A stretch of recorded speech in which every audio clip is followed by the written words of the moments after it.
I walked into my childhood home 3 hours before my wedding ceremony, expecting to grab Grandma Dorothy's diamond earrings and head to the venue.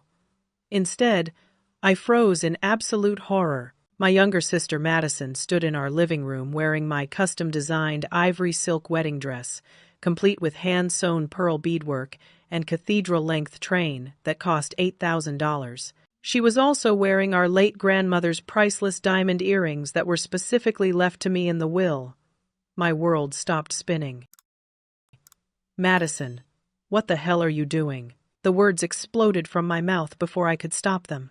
She turned around, and I saw her face light up with this sick satisfaction that made my stomach drop. "Don't I look beautiful, Daphne?" She did a little spin, and the train of my dress swept dramatically across the hardwood floor. "Mom said I could try it on." Try it on! I could barely form words. "That's my wedding dress. I'm getting married in 3 hours. That's when my mother Carol walked in from the kitchen. Wiping her hands on a dish towel like this was the most normal thing in the world. "Oh, honey, you're here early." Madison was feeling down about her breakup with Jake, so I thought letting her wear the dress might cheer her up. Cheer her up? I stared at my mother like she'd lost her mind. "Mom, that's my wedding dress!" My actual wedding dress that I'm supposed to wear today. "Well, you can share it," Mom said with this casual shrug that made me want to scream. Madison deserves to feel special too. She's been so depressed lately. I looked back at Madison, who was now admiring herself in the hallway mirror. The dress fit her perfectly. Too perfectly. "Madison, take it off. Now." "Actually, I don't think I want to." She turned back to face me, and there was this gleam in her eyes that I recognized from when we were kids, and she would break my toys just to watch me cry. Mom's right. I should get to feel special too. My father Robert chose that moment to walk in from the garage, took one look at the situation, and instead of demanding Madison change out of my dress, he smiled. Actually smiled. "Doesn't Madison look lovely?" he said to me like I should be happy about this nightmare. "Your mother had a wonderful idea about you girls sharing the spotlight today." Sharing the spotlight. My voice was getting higher with each word. "Dad, it's my wedding. My dress. My day. Now, Daphne, don't be selfish," Mom chided. Madison might never get married after what Jake did to her. This could be her only chance to feel like a bride. I pulled out my phone and called Tyler, my fiancé. He answered on the first ring. "Hey, beautiful. Aren't you supposed to be getting ready?" "Tyler, you're not going to believe this. Madison is wearing my wedding dress, and my parents think we should share the ceremony." Silence. Then, "I'm sorry, what?" "My sister is in my dress right now, with Grandma's earrings. My parents want us to be co-brides." "Daphne, please tell me you're joking." I looked at Madison, who was now taking selfies in my dress. I wish I was. That's when Madison dropped her bomb. "Oh, I forgot to mention. I invited Jake to the wedding. He's going to be my date. When he sees me in this dress, he'll realize what he lost and want me back." My mother beamed like Madison had just announced she'd won the Nobel Prize. Isn't that romantic? 2 love stories in one day. I felt something inside me crack. This wasn't just about a dress anymore. This was about my entire family thinking my wedding day was some kind of therapy session for my sister's broken heart. "Madison, for the last time, take off my dress." She looked me dead in the eye and said, "Make me." As I stood there processing what felt like an alternate reality, details started jumping out at me that made everything so much worse. The dress didn't just fit Madison well, it fit her perfectly. The bust line, the waist, the length, everything had been tailored to her measurements. "Mom," I said slowly, "when exactly did Madison try this on?" My mother's face flickered for just a second before she composed herself. "Oh, just this morning when you called to say you were coming by." "That's impossible." I walked closer to Madison, examining the dress. "This has been altered. Professionally. The bust has been taken in, the waist adjusted, and the hem raised at least 3 inches. When did you have this done?" Madison's triumphant expression faltered slightly. I don't know what you're talking about. Madison, I had my final fitting 2 weeks ago. This dress was perfect for my measurements then. Now it's perfect for yours. That doesn't happen overnight. My mother started busying herself with meaningless tasks, straightening papers that were already straight, adjusting pillows that didn't need adjusting. Classic deflection behavior. Mom, how long have you been planning this? Before she could answer, I spotted something that made my blood run cold. On the side table was a small gift bag from Victoria's Secret. I grabbed it and looked inside. Ivory silk undergarments, still with tags, in Madison's size. You bought her lingerie to match my dress. Well, she couldn't wear her regular undergarments, Mom said defensively. They would show through the silk. I stared at my mother. This woman who had raised me, who I thought I knew. How long, Mom? How long have you been planning to let Madison wear my wedding dress? Madison must have sensed the conversation was spiraling because she suddenly got defensive. You know what? I have just as much right to feel beautiful as you do. You're not the only one who deserves happiness. Madison, this isn't about happiness. This is about boundaries. This is my wedding dress, and you'll get to wear it too, she said like she was being generous. We can take turns during the reception. That's when I noticed Madison's phone on the coffee table. The screen was still lit up, showing what looked like a Pinterest board. I grabbed it before she could stop me. The board was titled My Special Day, and it was filled with photos. Photos of my venue, my flower arrangements, my cake design, my color scheme, screenshots of my wedding website, pictures of my dress from the bridal salon. Some of these pins were from months ago. Madison, what is this? She tried to snatch the phone back, but I held it away from her. It's nothing. Just ideas. Ideas for what? This is my wedding. These are pictures of my actual wedding. I scrolled through more pins. Photos of hairstyles, makeup looks, even pictures of Tyler from his Facebook page. My father, who had been trying to stay out of the direct confrontation, finally spoke up. Girls, maybe we should all calm down and talk about this rationally. Rationally. I wheeled around to face him. Dad, there's nothing rational about this. Madison has been planning to steal my wedding for months, and you and Mom have been helping her. We're not stealing anything, Mom protested. We're just making sure both our daughters get to feel special. That's when Uncle Jim walked in through the back door, like he always did during family gatherings. He took one look at Madison in the dress and broke into a huge grin. Well, well, Madison, I didn't know you were engaged too. When's your big day? The room went completely silent. Madison's face went white. Mom and Dad looked like deer in headlights. Uncle Jim, I said carefully. What do you mean to? Your parents called last week and said I should bring my camera today because both their daughters were getting married. Said it was going to be a double wedding. He looked around at our faces. Did I spoil a surprise? I felt like I was going to be sick. Mom, Dad, what did you tell people? Now, Daphne, Mom started, but I cut her off. What did you tell people? Dad cleared his throat. We may have mentioned that Madison would be participating in the ceremony. Participating how? Madison, who had been quiet during Uncle Jim's revelation, suddenly found her voice again. You know what? I don't care what anyone thinks. I've been telling people at work that I'm getting married this weekend for the past 2 months. I've been accepting congratulations and engagement gifts. Everyone's expecting to see wedding photos on Monday. The room started spinning. You've been lying to people about getting married. It's not lying. I am getting married. Today. With you. Madison, you're not engaged. You don't have a fiancé. Jake broke up with you 3 months ago. That's going to change when he sees me in this dress. Tyler arrived at that exact moment, walking through the front door without knocking, like he had permission to do as family. He stopped dead when he saw Madison in my dress, then looked at my face, then back at Madison. Okay, he said slowly. Someone want to explain what's happening here. Tyler, Madison chirped, doing another little spin. How do I look? Think Jake will want me back when he sees me like this.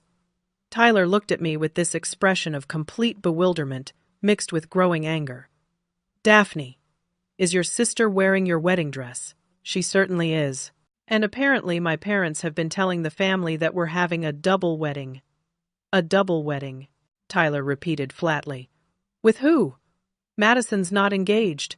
She thinks she's going to remarry Jake by ambushing him in my dress. Tyler was quiet for a long moment, and I could practically see him processing the insanity of the situation. Then he looked directly at my parents.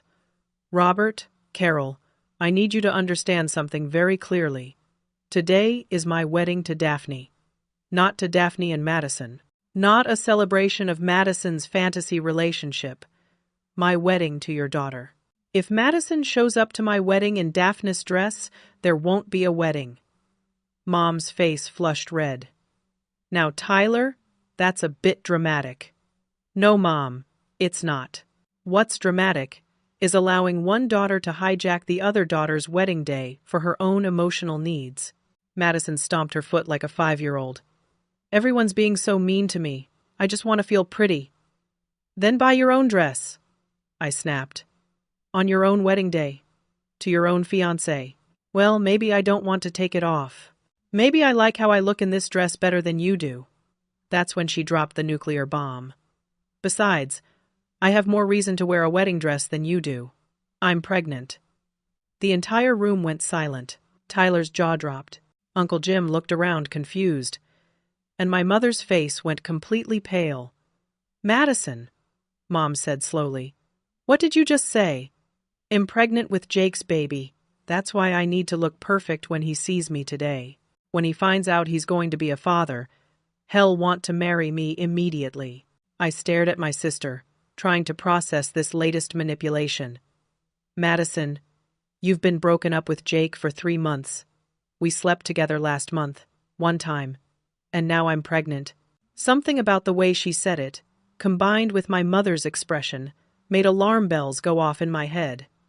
Mom? I said. You took Madison to the doctor last week for her stomach issues, remember? What did the doctor say? Mom looked like she wanted to disappear into the floor, the doctor said. The doctor said it was just stress and poor eating habits. Mom? Madison's voice was suddenly much smaller. Madison! Honey, you're not pregnant. The doctor ran tests. You're not pregnant. The lie unraveled right there in front of everyone. Madison's face crumpled, and she started backpedaling immediately. Well, I could be pregnant. The tests could be wrong. And even if I'm not, Jake doesn't know that. So your plan, Tyler said slowly, is to trick Jake into marrying you by pretending to be pregnant while wearing Daphne's wedding dress. When he put it like that, even Madison seemed to realize how insane it sounded. I just want him back, she whispered. And for the first time all day, she sounded like the broken-hearted girl she actually was, instead of the manipulative person she was acting like. But I was done feeling sorry for her. Madison, I don't care what your reasons are. Take off my dress. Right now. She looked at me with tears starting to form in her eyes, but instead of sympathy, I felt something cold and final settle in my chest. No, she said quietly. I'm keeping it on. Madison, I said no. Her voice got stronger. You have a whole life ahead of you with Tyler. You have a husband and a future and everything you want. I have nothing. Let me have this one day. This is not your day. This is my day. Well, maybe it can be both of our days. That's when I lost it completely. Get out of my dress, Madison, or I will cut it off of you. She ran toward the bathroom and slammed the door. I could hear the lock click. Madison, open this door right now. Leave me alone. I'm not coming out until the wedding. I pounded on the bathroom door. Madison, I swear to God, if you don't open this door, I'm calling the police. You wouldn't dare call the police on your own sister. Watch me. Dad suddenly grabbed my arm. Daphne, that's enough. Stop threatening your sister. I yanked my arm away from him. Dad, she's holding my wedding dress hostage in your bathroom. She's not holding anything hostage. She's upset, and she's hiding. There's a difference. There's no difference when she's wearing my dress while she's doing it. Mom positioned herself between me and the bathroom door. Daphne, Michelle, you will not break down this door, and you will not call the police on your sister. Then tell her to come out of there. I'll tell her she can come out when she's ready. Ready for what? Ready to face you when you're not screaming at her. I looked around the room at my family. My father blocking my path to the bathroom. My mother defending Madison's right to steal my dress. Uncle Jim looking confused and uncomfortable. Tyler standing behind me, probably wondering what kind of family he was marrying into. Mom, Dad, I need you to understand something. If Madison doesn't take off my dress in the next 10 minutes, I'm leaving. You're not leaving, Dad said firmly. You're getting married today. Not if my sister is wearing my dress? I'm not. Daphne, stop being so dramatic. I'm not being dramatic. I'm being clear. Choose. Madison in my dress, or me at my wedding. You can't have both. That's when the front door opened and Aunt Patricia walked in with a casserole dish, ready to help with pre-wedding preparations. She took one look at Tyler and me standing there looking furious. Mom and Dad positioned defensively in front of the bathroom, and Uncle Jim holding his camera awkwardly. What's going on? Where's the bride? Shouldn't Daphne be getting ready? Madison's in the bathroom, Mom said quickly. In the dress. Daphnis being unreasonable about sharing. Aunt Patricia's face lit up. Oh, that's so sweet. The girls are sharing the dress? Like when they used to play dress-up. Aunt Patricia, I said through gritted teeth. This isn't dress-up. This is my actual wedding dress, and Madison is refusing to take it off. Well, honey, maybe she just wants to feel included. You know how sensitive Madison's always been. I felt something inside me snap. Sensitive? She's 24 years old, Aunt Patricia. This isn't about sensitivity. This is about boundaries. Oh, don't be such a bridezilla, Daphne. Your sister's heartbroken. Let her have this. Let her have what? My dress? My day? My wedding? The bathroom door suddenly opened, and Madison emerged wearing the dress with fresh makeup applied and her hair styled. She looked beautiful, which somehow made everything worse. I'm ready, she announced. When do we leave for the church? We're not going anywhere until you change clothes, I said. I'm not changing. I look perfect. Tyler stepped forward. Madison, I'm going to ask you one time, nicely, to please take off Daphne's dress, and I'm going to tell you no, nicely. Then there won't be a wedding. Aunt Patricia gasped. Tyler, you can't mean that. I absolutely mean that. I'm not starting my marriage by watching my wife's family steamroll her boundaries. Mom's face turned red. Tyler, you're being completely unreasonable. Madison just wants to feel special. Then she can feel special in her own dress, on her own day. What if she never has her own day? Mom demanded. What if this is the only chance she gets to wear a wedding dress? Then that's life, Tyler said bluntly. Other people's life experiences aren't Daphne's responsibility to provide. Dad stepped toward Tyler with this aggressive posture that made me nervous. Son, I think you need to remember whose house you're in and whose family you're talking to. Robert, I'm talking to the family that's currently destroying my wedding day to enable your daughter's fantasy. So maybe you need to remember that I'm about to be your son-in-law, and this is how you're treating your future family member. The front door opened again, and this time it was Great Aunt Helen, who was 83 years old and had no filter whatsoever. Why is everyone yelling? She asked in her shaky voice. And why is Madison wearing a wedding dress?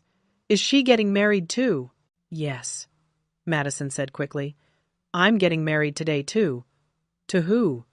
Great Aunt Helen asked bluntly. Madison hesitated. To Jake. Jake who broke up with you.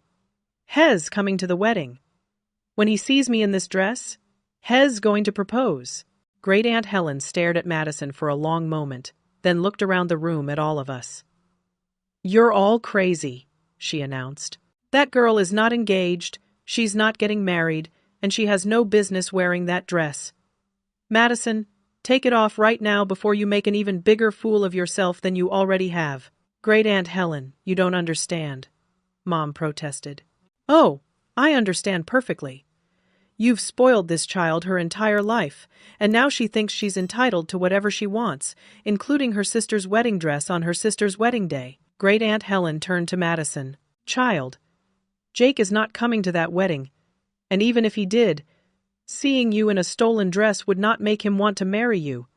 It would make him run in the opposite direction. Madison's face crumpled, but before she could respond, my phone started ringing. It was Sarah, my maid of honor. Daphne, where are you? We're at the venue, and the photographer wants to start getting ready photos in 30 minutes. Sarah, I have a situation. Madison is wearing my dress and won't take it off. I'm sorry? What? My sister is wearing my wedding dress. My parents think we should share the ceremony, and she's planning to use my wedding to win back her ex-boyfriend. I'll be right there. Sarah, no. You need to stay at the venue and I'll be right there with backup.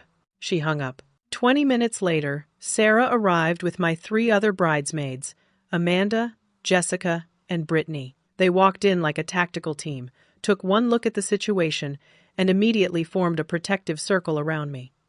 Okay, Sarah said calmly.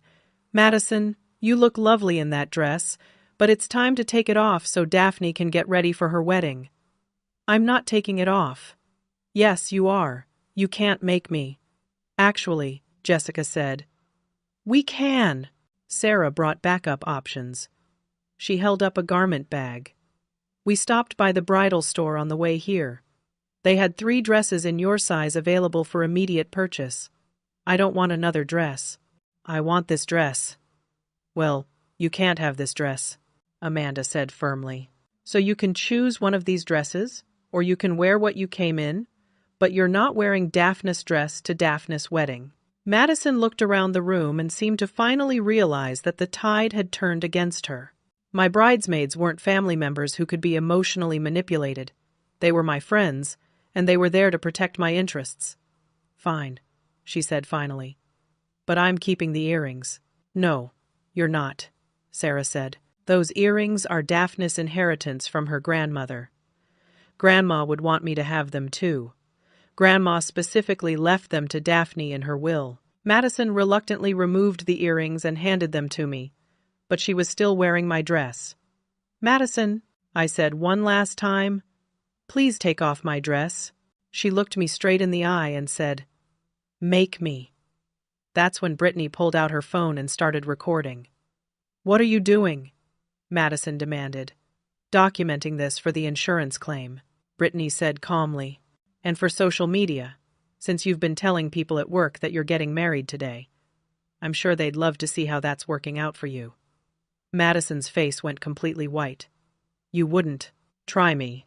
Finally, after what felt like hours of warfare, Madison started crying and ran back toward the bathroom. But this time, Sarah was ready for her. She blocked the bathroom door. Nope, you can change in your bedroom. Not in a room where you can lock yourself in. Madison looked around desperately, but she was outnumbered and outmaneuvered. She finally walked toward the stairs with Sarah following her. 15 minutes later, she came back down wearing her regular clothes, and Sarah was carrying my dress. But Madison had one more bomb to drop. Fine, you win, but I already called Jake and told him I was getting married today. Hez probably on his way to the church right now to stop the wedding. Instead of panicking like Madison probably expected, I felt this weird calm settle over me. Maybe it was because I finally had my dress back, or maybe it was because my friends had shown up to support me, but suddenly I wasn't reacting emotionally anymore. I was thinking strategically. Sarah, take the dress to your car. Well, get ready at the venue. What about Madison's threat about Jake? Tyler asked. I pulled out my phone. I'm going to call him. Daphne, don't, Mom protested. You'll just make things worse. Mom, how exactly could I make this worse? I found Jake's number in my contacts and called him, he answered after 3 rings. Daphne? Hey, congratulations on your wedding. How are you holding up? Jake, I'm calling to ask you a very direct question, and I need you to be completely honest with me. Okay, shoot. Did Madison call you today? There was a pause. Yeah, she did. Several times, actually. And she's been calling me for weeks. What did she tell you? She told me she was getting married today, and she wanted me to be there. I told her congratulations, but that I couldn't make it because I'm working a double shift at the hospital. Jake, Madison's not getting married today. She's been lying.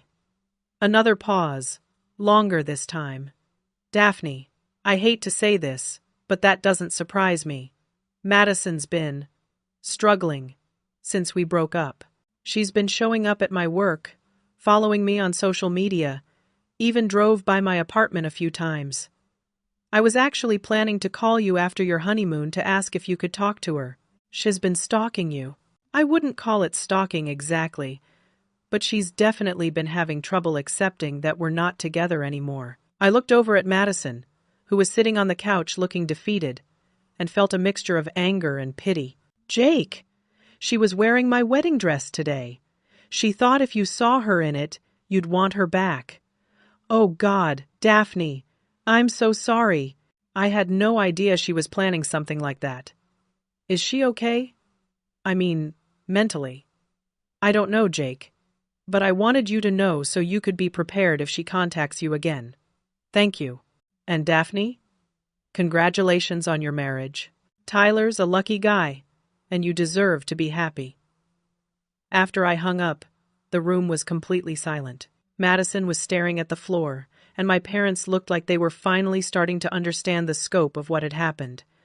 Madison, I said gently, Jake's not coming to the wedding. Hez working, and Hez not interested in getting back together. She started crying again, but this time it wasn't manipulative crying. It was genuine heartbreak. I just thought if he saw me looking beautiful, he'd remember why he loved me. Madison, that's not how love works. You can't manipulate someone into loving you. Sarah came back from putting the dress in her car and immediately started taking charge. Okay. We need to leave for the venue in 20 minutes. Daphne, do you have everything you need? I looked around the room. I had my dress, my grandmother's earrings, my bridesmaids, and my fiancé. Yeah, I think I do. What about family photos? Mom asked weakly. What about them? We always planned to take family photos before the ceremony. Mom, after today, I think we need to redefine what family photos look like. Dad stepped forward. Daphne, we're still your parents. We made a mistake, but we're still your family. You're right, Dad. You are still my family. But you're also the people who spent months planning to let Madison steal my wedding dress, told relatives we were having a double wedding, and when I objected, you called me selfish and unreasonable. So forgive me if I need some time to process that. Tyler put his arm around me. Robert, Carol, you're welcome at the wedding, but this is Daphne's day. Madison is not part of the wedding party. She's not participating in the ceremony. And if she shows up in white or causes any kind of scene, hotel security will escort her out. Hotel security? Mom asked. Yes, Sarah said firmly. We contacted them after Madison's threat about Jake. They're prepared to handle any disruptions. I looked at Madison, who was still crying on the couch. Despite everything she'd done, I felt sorry for her. But I also knew I couldn't enable her behavior anymore. Madison, I hope you get help. I really do. But you're not coming to my wedding. Daphne, she's your sister. Dad protested. She's my sister who tried to steal my wedding. There are consequences for that. Amanda, who had been quietly documenting everything with her phone, spoke up. Madison, we have video footage of you admitting to lying to your coworkers about getting married, wearing Daphne's dress without permission, and planning to manipulate Jake with a fake pregnancy scare. If you show up at the wedding today, well, be happy to share that footage with anyone who asks why you're not there. Madison looked up at Amanda with shock. You wouldn't really post that online. Try me. Jessica opened the garment bag with the backup dresses. Madison, if you want to attend your sister's wedding as a guest, you can choose one of these appropriate dresses. They're all navy blue or burgundy. Very appropriate for a wedding guest. Madison looked at the dresses, then at me, then at my parents. I don't want to wear a guest dress. I want to be special today, too. Today is not about you being special. Great Aunt Helen said bluntly. Today is about Daphne getting married. If you want a day to be special, plan your own wedding to someone who actually wants to marry you. The room went quiet again. Finally, Madison stood up. Fine. Stay home. But don't expect me to be happy for you, Madison. Mom started, but I held up my hand. No, Mom. Don't. If Madison chooses not to celebrate my happiness because she can't be the center of attention, that's her choice. But I'm done trying to manage her emotions. I turned to my bridesmaids, ready to go get me married. They cheered, and for the first time all day, I smiled genuinely. As we were walking toward the door, my phone buzzed with a text message. It was from Madison. Wait. I called out, reading the message. Everyone stop. What is it? Tyler asked. I read the message out loud. Jake, I know you're working today, but I wanted you to know that I'm getting married this afternoon. I'll be wearing my grandmother's diamond earrings and the most beautiful dress you've ever seen. I hope you think about what you're missing. I looked up at everyone staring at me. She just sent this to Jake. She's still trying to manipulate him even after we caught her lying. Sarah took my phone and started typing rapidly. What are you doing? I'm forwarding this to Jake with a message explaining that Madison is not getting married today and is having some kind of mental health crisis. He needs to be aware that she's escalating her behavior. Is that necessary? Daphne. She's harassing him. He has a right to know so he can protect himself. Tyler nodded. Sarah's right. This has gone beyond family drama. Madison needs professional help. I looked back at my sister, who was watching us from the living room window, and felt this strange mixture of love and disappointment and relief, all at the same time. Let's go, I said finally. I have a wedding to get to. We arrived at the venue with just enough time for me to get into my dress and have Sarah work magic with my makeup to cover the stress of the morning. The photographer was understanding about the delay, and my hairstylist had been warned by Sarah that we might be running behind. As I was getting my makeup touched up, Amanda came running into the bridal suite. Daphne, we have a problem. My stomach dropped. What now? Madison's here. What do you mean she's here? She's in the parking lot. In a white dress. Not one of the ones we brought her. A different white dress. I looked at myself in the mirror. I was finally in my own wedding dress, wearing my grandmother's earrings, with my hair and makeup perfect. I looked like a bride. I felt like a bride. And my sister was outside trying to ruin it. What kind of white dress? Sarah asked. It looks like a cocktail dress. White lace. Very bridal looking. Tyler appeared in the doorway of the suite. Daphne, hotel security is asking what you want them to do. They can escort her off the property if you want. I thought about it for a moment. Part of me wanted Madison gone completely, but another part of me realized that having her escorted away would cause exactly the kind of family drama she was probably hoping for. Let her stay in the parking lot. But she doesn't come inside. Not dressed like that? What if she tries to come in during the ceremony? Then security removes her. Quietly. Sarah nodded. I'll make sure the ushers know. 20 minutes later, I was walking down the aisle to marry Tyler. The ceremony was beautiful. The flowers were perfect. My dress felt amazing. Tyler looked handsome in his tuxedo, and when I saw him waiting for me at the altar, everything else faded away. We had written our own vows, and when Tyler spoke, his words hit me right in the heart. Daphne, I promise to protect your boundaries even when your family won't. I promise to put our marriage first, even when that's difficult. I promise to love you enough to say no to people who would take advantage of your kindness. I was crying happy tears as I said my vows back to him. Tyler, I promise to choose the family we build together over the dysfunction I came from. I promise to stand up for myself and for us, even when that means disappointing people I love. We were in the middle of the ring exchange when I heard a commotion at the back of the church. I tried to ignore it, but Tyler's eyes flicked toward the doors, and I could see the wedding coordinator moving quickly toward whatever was happening. Tyler James Morrison. Do you take Daphne Elizabeth Patterson to be your wife? I do. Daphne Elizabeth Patterson. Do you take Tyler James Morrison to be your husband? I do. By the power vested in me by the state of Pennsylvania, I now pronounce you husband and wife. You may kiss the bride. Tyler kissed me, and I forgot all about whatever was happening in the back of the church. We were married. Nothing else mattered. But as we were walking back down the aisle, I could see that Madison had somehow gotten inside the church and was standing near the back doors. She was wearing a white lace cocktail dress that definitely looked bridal, and she had flowers in her hair. When she saw me looking at her, she did the unthinkable. She stood up and shouted, "Wait, everyone, I have an announcement." The entire church turned to look at her. Tyler and I stopped walking. "I'm pregnant," she announced loudly. "Jake and I are getting back together, and we're getting married next month." The church was completely silent for a moment. Then I heard Great Aunt Helen's voice from the front row. "No, you're not, Madison. Sit down and stop making a fool of yourself." But Madison wasn't done. "Jake wanted to be here today, but he had to work.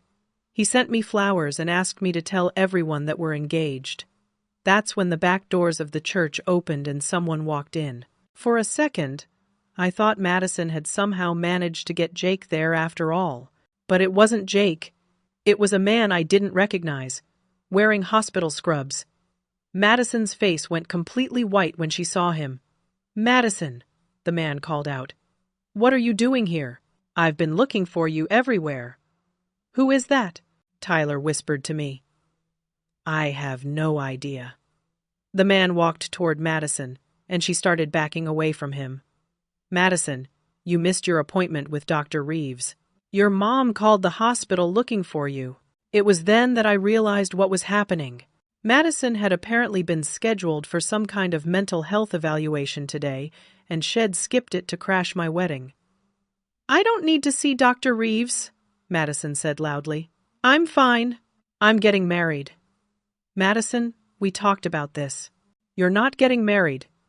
Jake filed a restraining order yesterday." The entire church gasped.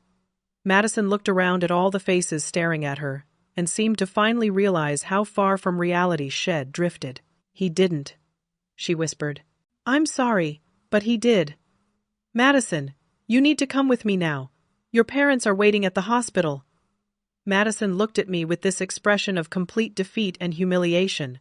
For the first time in months, maybe years, she looked like she understood the consequences of her actions. "Daphne," she said quietly. "I'm sorry." Then she walked out of the church with the man in scrubs, and I didn't see her again for the rest of my wedding day. The reception went perfectly after that. No drama, no interruptions, just celebration. Tyler and I danced to our first song, cut our cake, and enjoyed being surrounded by people who genuinely wanted us to be happy. But about halfway through the reception, Amanda came up to me with a concerned expression. "Daphne, I think there's something you should know." "What now?" "We caught Madison in the gift room earlier, before the ceremony. She was trying to take the card box." "The card box, all the cards with the money and checks in them." Sarah caught her red-handed. I stared at Amanda. "She was trying to steal our wedding gifts. Apparently she thought she could take the money to fund her own fantasy wedding." Sarah stopped her and made her put everything back. "But we have it all on video." I felt exhausted. Even on my wedding day, even after everything that had happened, Madison was still trying to take things that weren't hers. "Did you call the police?" Sarah wanted to, but she decided to wait and ask you first. I looked around the reception at all our friends and family celebrating, at Tyler laughing with his groomsmen, at my parents sitting quietly at their table looking ashamed and sad. "No," I said finally. "Don't call the police. Madison's clearly having some kind of breakdown. She needs help, not jail." "Are you sure?" "I'm sure. But Amanda? Document everything. If this escalates further, I want evidence." She nodded and walked away, and I went back to enjoying my wedding reception. Late that night, as Tyler and I were saying goodbye to our last guests, my mother approached me. "Daphne, honey, can we talk?" "Mom, it's been a really long day." "I know. I just wanted to say, I'm sorry. About everything. We handled this all wrong." I looked at my mother, this woman who had raised me but had somehow forgotten how to put my needs first when it mattered most. "Mom, I accept your apology, but I need you to understand that what happened today changed things between us." "What do you mean?" "I mean that I can't trust you to respect my boundaries anymore. You chose Madison's feelings over my wedding day, and that's something I'm going to have to live with." Mom started crying. "Daphne, please don't let Madison's problems destroy our relationship." "Mom, Madison's problems didn't destroy our relationship. Your response to Madison's problems destroyed our relationship." Tyler came over and put his arm around me. "Carol, maybe this conversation should happen another time. It's been a difficult day for everyone." Mom nodded and walked away, but I could see the hurt in her eyes. I felt bad for her, but I also felt clear about my boundaries for the first time in years. As Tyler and I drove away from the venue toward our hotel, he reached over and took my hand. "How are you feeling, Mrs. Morrison?" I squeezed his hand and smiled. Despite everything Madison had put us through, despite the family drama and the stress and the tears, I was married to the man I loved. We had handled our first major crisis as a couple, and we had done it together. "I'm feeling like the luckiest woman in the world," I told him, and I meant it. 3 days after the wedding, Tyler and I were at our hotel packing for our honeymoon when my phone started ringing. It was my father. "Daphne, we need to talk. Can you and Tyler come by the house?" "Dad, we're leaving for our honeymoon in 2 hours. This is important. It's about Madison." I looked at Tyler, who was folding shirts into his suitcase. He nodded. "Fine. Well, be there in an hour, but we can't stay long." When we arrived at my parents' house, both Mom and Dad were waiting in the living room with serious expressions. Madison was nowhere to be seen. "Where's Madison?" I asked. "She's still at the hospital," Mom said quietly. "The doctors want to keep her for a few more days." "Hospital? I thought she just had an appointment." Dad cleared his throat. "Daphne, Madison had what the doctors are calling a complete psychological breakdown. She's been living in a fantasy world for months, and it all came crashing down on your wedding day." I sat down on the couch across from them. "What do you mean, fantasy world?" "She's been telling people at work that she was engaged for the past 2 months, Mom explained. "She's been accepting engagement gifts, planning a fake wedding, even putting deposits down on vendors using credit cards. Deposits on vendors, a photographer, a florist, even a venue. She maxed out 3 credit cards planning a wedding that was never going to happen." Tyler sat down next to me. "How much money are we talking about?" "Almost $15,000, Dad said heavily. I felt sick. "Dad, she doesn't have $15,000. "We know. She's been using our credit cards too, without permission. We didn't know until the bank called yesterday asking about unusual charges. So, she's been stealing from you." "We don't want to think of it as stealing," Mom said. "She's been sick. The doctors think she might have something called delusional disorder." "Mom, mental illness doesn't excuse theft. The doctors say she genuinely believed she was getting married. In her mind, she needed those things for her wedding." Tyler leaned forward. "Robert, Carol, I'm sorry Madison is sick, but she caused a lot of damage, not just financially, but emotionally. She tried to steal Daphne's wedding day." "We know," Dad said, "and we're sorry. We should have gotten her help months ago instead of enabling her behavior." I looked at my parents, and for the first time, I could see that they understood the scope of what had happened. "Mom, Dad, I need you to tell me the truth about something." "What?" "How long have you known Madison wasn't okay? Really known?" Mom and Dad looked at each other, and I could see them having one of those wordless conversations that couples have after 30 years of marriage. "Honestly," Mom said finally, "since her breakup with Jake." She started acting strange immediately, following him around, showing up places where she thought he might be, talking about him like they were still together. But we thought it was just normal heartbreak, Dad added. We didn't realize how deep it went until she started planning this fake wedding. And you never thought to tell me about any of this. We didn't want to worry you before your wedding. I stood up. You didn't want to worry me. So instead you let her wear my dress and try to hijack my ceremony. We thought we could manage the situation, Mom said weakly. By letting her live in a fantasy. By trying to make everyone happy. Mom, you can't make everyone happy when one person is living in a completely different reality. Tyler stood up next to me. Robert, Carol, what are you planning to do about the money Madison stole? We're working with the credit card companies to reverse the charges, Dad said. Madison signed some papers at the hospital, authorizing us to handle her finances while she's getting treatment. What about the money she stole from you? We're not pressing charges? If that's what you're asking? Maybe you should, I said quietly. Both my parents looked shocked. Daphne, she's your sister?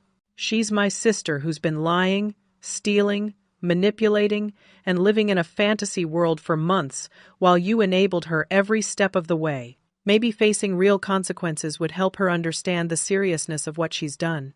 The doctors say criminal charges would set back her treatment, Mom protested. The doctors are trying to help Madison. I'm trying to help the people she's hurt, including you. Tyler put his hand on my shoulder. Daphne, maybe we should focus on moving forward instead of punishment. I looked at him, grateful once again that I'd married someone who could see multiple sides of a complicated situation.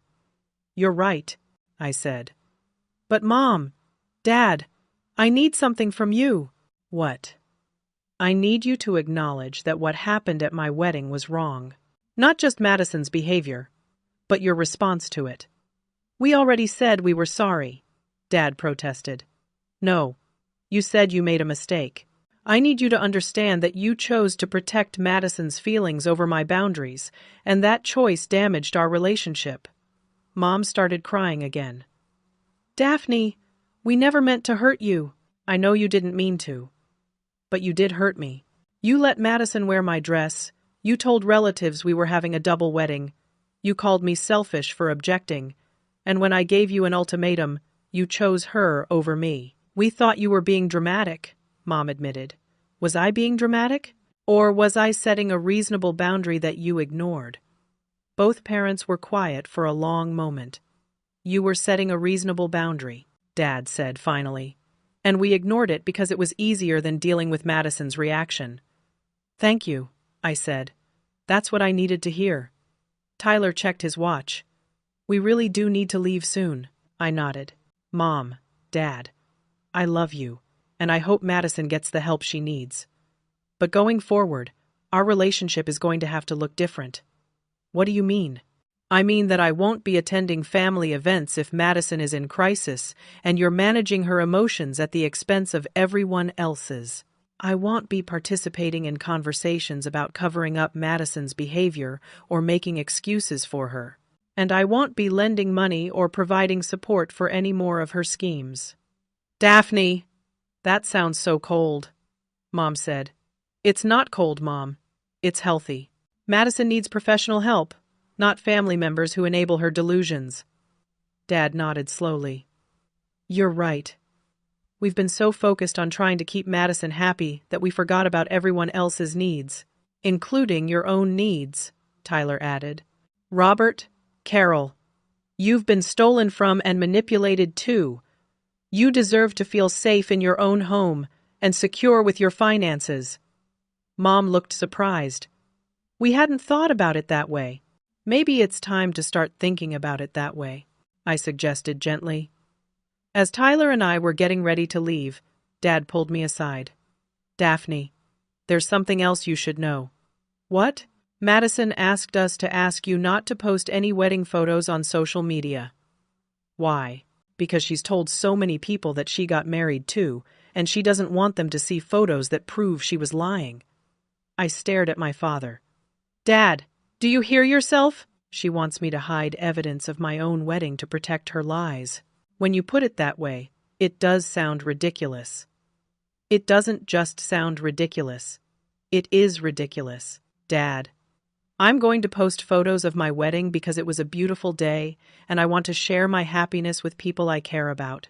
If that makes Madison uncomfortable because she's been lying to people, that's something she needs to deal with in therapy. Dad nodded. You're absolutely right. As we drove away from my parents' house, Tyler reached over and squeezed my hand. How are you feeling about all this? Honestly, sad but relieved. Sad that my family is so dysfunctional, but relieved that I'm finally seeing it clearly and setting appropriate boundaries. Are you worried about Madison? Yes, but not in the way my parents want me to be worried. I'm worried that she'll get out of the hospital and my parents will go right back to enabling her behavior instead of requiring her to face consequences and get real help. And if that happens, then I'll continue to protect my own mental health and my marriage by staying out of their dysfunction. Tyler smiled. I'm proud of you, you know that. For what? For choosing your own well-being over your family's comfort. That takes courage. As we headed to the airport for our honeymoon, I felt something I hadn't felt in years when it came to my family. Peace. Not because everything was resolved, but because I had finally learned the difference between loving people and enabling them. Madison would have to find her own way to health and happiness. My parents would have to learn how to love her without destroying themselves. And I would have to learn how to be a loving daughter and sister while protecting my own boundaries. But for the first time in my life, I felt confident that I could do all of those things. 6 months later, Tyler and I were settled into married life in our new apartment, and I was learning what it felt like to have a family relationship based on mutual respect rather than emotional manipulation. My parents had been attending family therapy and were slowly learning how to love Madison without enabling her destructive behavior. Madison had spent 4 weeks in an inpatient psychiatric facility, followed by 3 months of intensive outpatient treatment. She was living in a transitional housing program and working part-time while continuing therapy. Most importantly, she was taking responsibility for her actions instead of expecting others to fix the consequences. She had written me a letter 2 months after the wedding. Not a text message or a voicemail, but an actual handwritten letter that arrived in our mailbox on a Tuesday afternoon.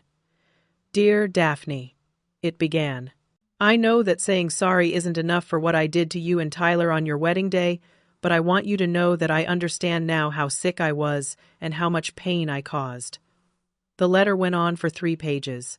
Madison explained that she had been diagnosed with depression and anxiety, along with some personality disorder traits that made her struggle with boundaries and reality testing when she was under stress. She described her therapy sessions and the work she was doing to understand why she had felt entitled to steal my wedding day. The doctors helped me understand that I wasn't just sad about Jake breaking up with me, she wrote.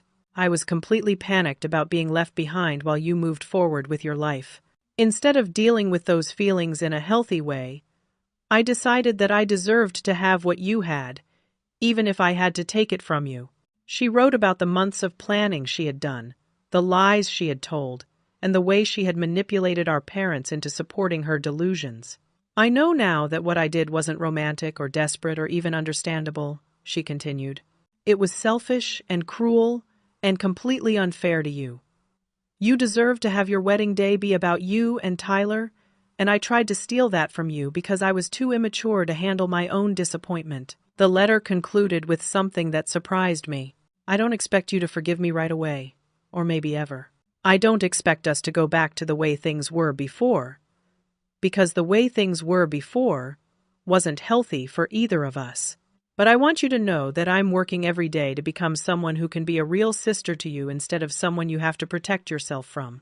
I hope someday I can meet the person you've become through this marriage and this new life you've built. I hope I can be someone you're proud to call your sister. But I understand if that takes time, or if it never happens at all.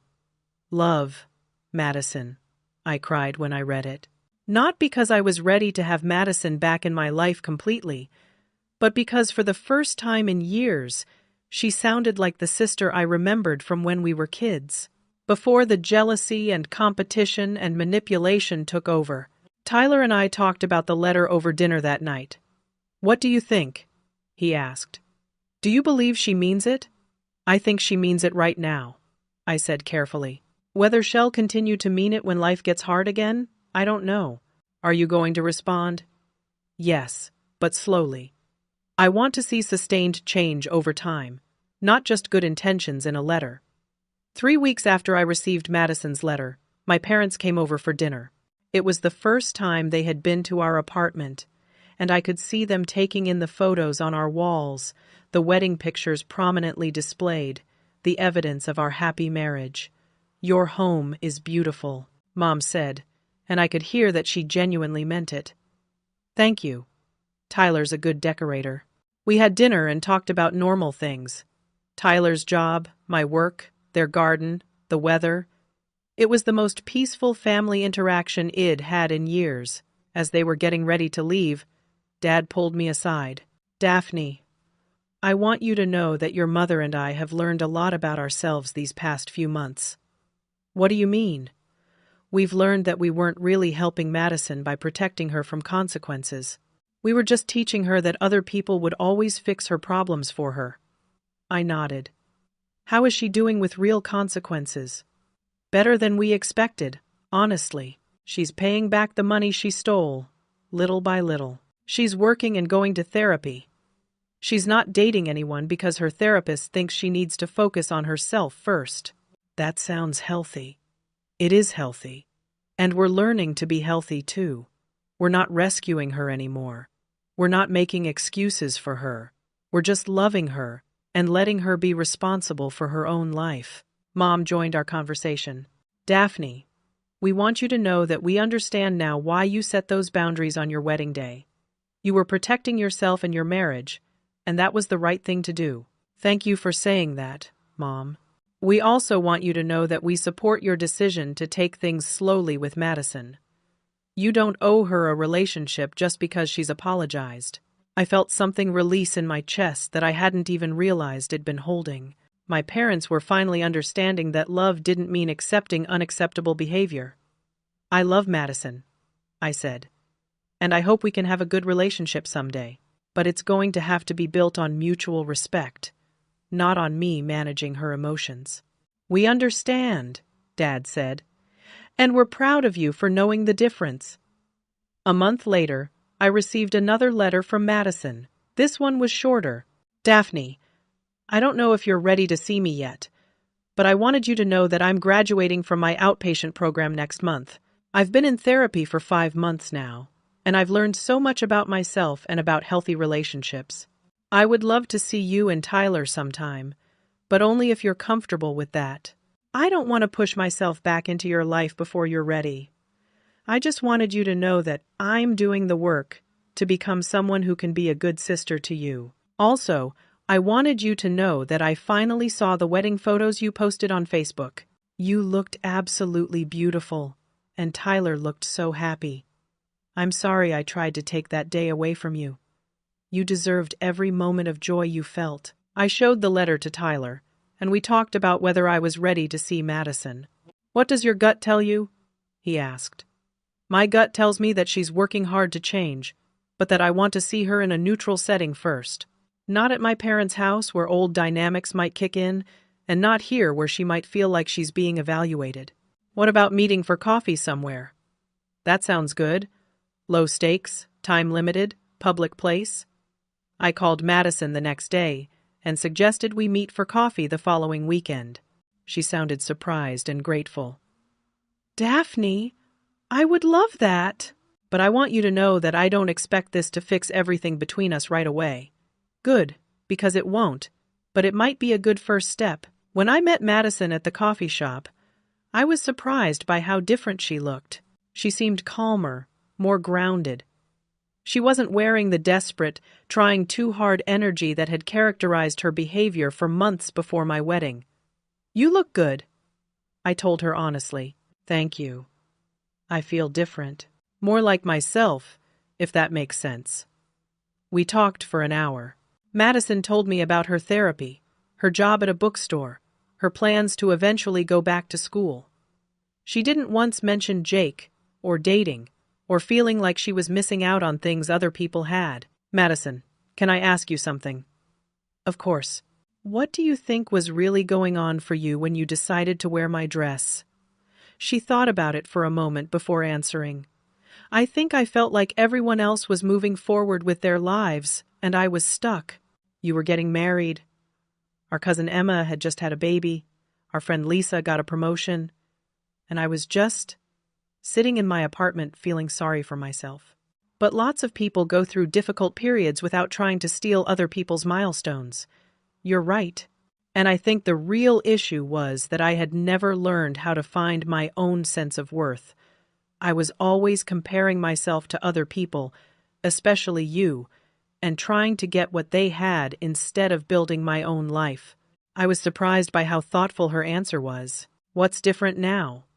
Now I'm learning to focus on my own goals instead of comparing my life to other people's highlight reels. My therapist calls it staying in my own lane. We talked for another 30 minutes, and when it was time to leave, Madison did something that surprised me. Daphne, I know this might be the only time you want to see me, and that's okay, but I want you to know that having you as a sister has always been one of the best parts of my life, even when I was too immature to show it properly. I felt tears starting to form. Madison, you're still my sister. We just need to figure out how to be sisters in a healthy way. I'd like that, she said. When you're ready. As I drove home from our coffee meeting, I felt something I hadn't felt about Madison in years. Hope. Not hope that everything would go back to the way it was before, but hope that we might be able to build something better. Tyler was waiting for me when I got home, eager to hear how it went. She seems genuinely different, I told him. More self-aware, less desperate. I think the therapy is really helping her. How do you feel about seeing her again? I think I'd like to, but slowly. Maybe coffee once a month, see how it goes. That sounds reasonable. 6 months later, Madison was doing well enough that I invited her to our first wedding anniversary dinner. Not as a guest of honor, not as someone we needed to manage or accommodate, but as my sister who was working hard to be healthy. She brought us a small gift, a photo frame with a note that said, "For the marriage that taught me what real love looks like." Inside the frame was a photo Tyler had posted on social media of us laughing together at our reception, completely absorbed in each other and the joy of the moment. I wanted you to have this because it shows what I was too selfish to see on your wedding day, Madison said. How happy you two make each other. How right you are together.